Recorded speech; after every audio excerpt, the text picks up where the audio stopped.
সকলকে স্বাগত আজকের সেশনে। আজকে আমরা বানাবো samples of neck edge finishing. সেশনের শেষে আমরা জানতে পারবো ফেসিং ইউজ করে নেকলাইন ফিনিশ করা। প্রয়োজনীয় tools and equipments. Lock stitch sewing machine 1 number, iron box 1 number, হাত সুই 1 নম্বর, কাঁচি 1 number, dress makers pen 1 box, long cloth বা পপলিন 1 মিটার, সেলাইয়ের সুতো 1 number. Outside facing. Outside facing কাপড়ের সোজা দিকে দেখা যায়। এটি ডেকোরেটিভ পারপাসে ব্যবহৃত হয় এবং নেকলাইন এবং আর্ম হোলে র এজেস ঢাকতে সাহায্য করে। Outside facing narrow shaped facing হয়ে থাকতে পারে বা বায়াস কাট ফেসিং হতে পারে।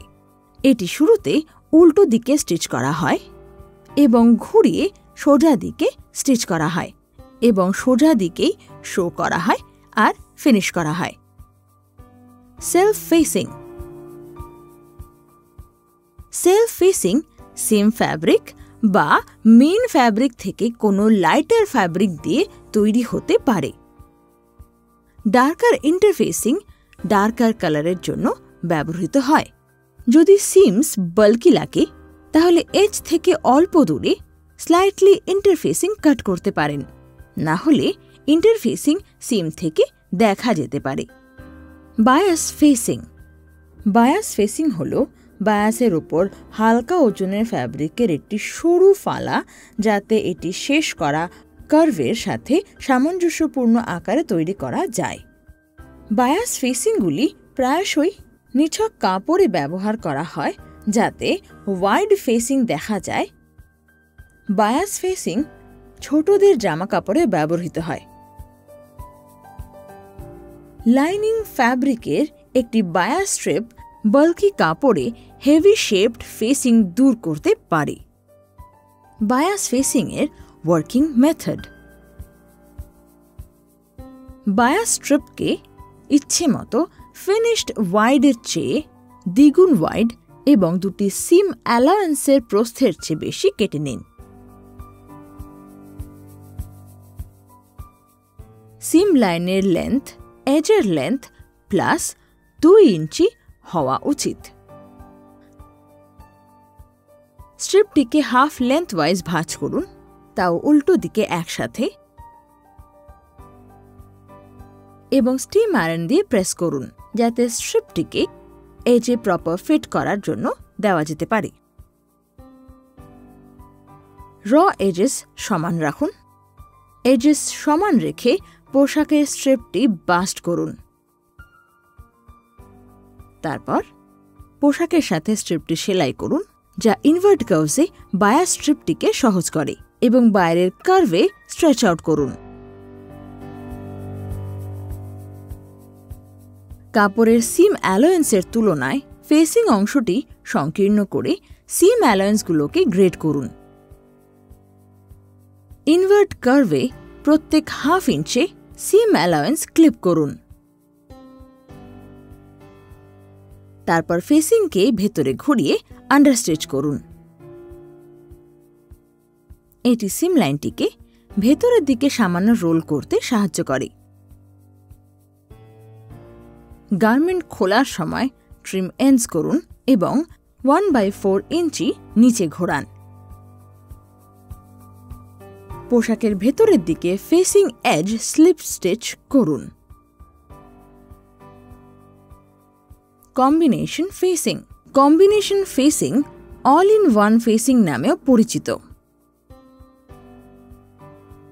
এটি ড্রেস বা ব্লাউজ পরিষ্কার করতে ব্যবহৃত হয় যার হাতা নেই।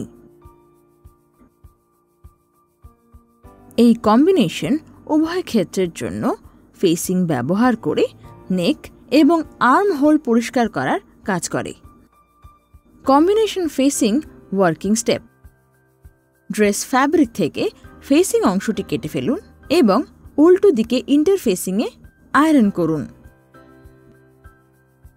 ফেসিংয়ের শোল্ডার সিমগুলোকে মিলিয়ে নিন এবং সেখানে স্টিচ করুন। তারপর শোল্ডার সিম ওপেন করুন। পোশাকের ডান দিকে একসাথে রাখুন এবং শোল্ডার সিমগুলোকে স্ট্রেচ করুন। শোল্ডার সিম প্রেস ওপেন করুন। ফেসিংয়ের ডান দিকে এবং পোশাক একসাথে রাখুন এবং নেকলাইনটি একসাথে স্টিচ করুন।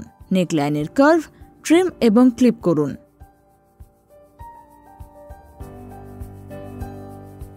পোশাকটি ফ্ল্যাট জায়গায় রাখুন এবং আর্ম হোলটি পিন করুন এবং আর্ম হোল মেশিন স্টিচ করুন। তারপর ট্রিম এবং আর্ম হোল ক্লিপ করুন এবং প্রত্যেক সাইডে রিপিট করুন।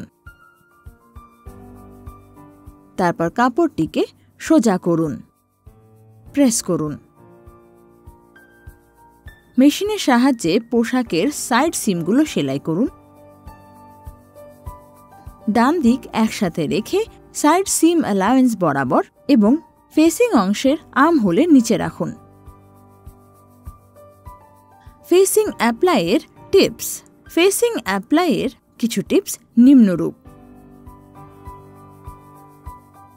বাল্ক কমাতে পোশাকের তুলনায় ওজনে হালকা ফ্যাব্রিক থেকে শেপড এবং বায়াস ফেসিং উভয় কাটা যেতে পারে। যদি আপনাকে প্যাটার্ন পরিবর্তন করতে হয় তাহলে ম্যাচের জন্য ফেসিং এবং ইন্টারফেসিং পরিবর্তন করতে ভুলবেন না। ইন্টারফেসিং হল ফেসিং যার মধ্যে বাটন হোলস আছে। ক্লিপিং ইনওয়ার্ড কার্ভের মাধ্যমে ফেসিংগুলোকে মসৃণ এবং সমতল করুন এবং আউটওয়ার্ড কার্ভ নাচ করুন।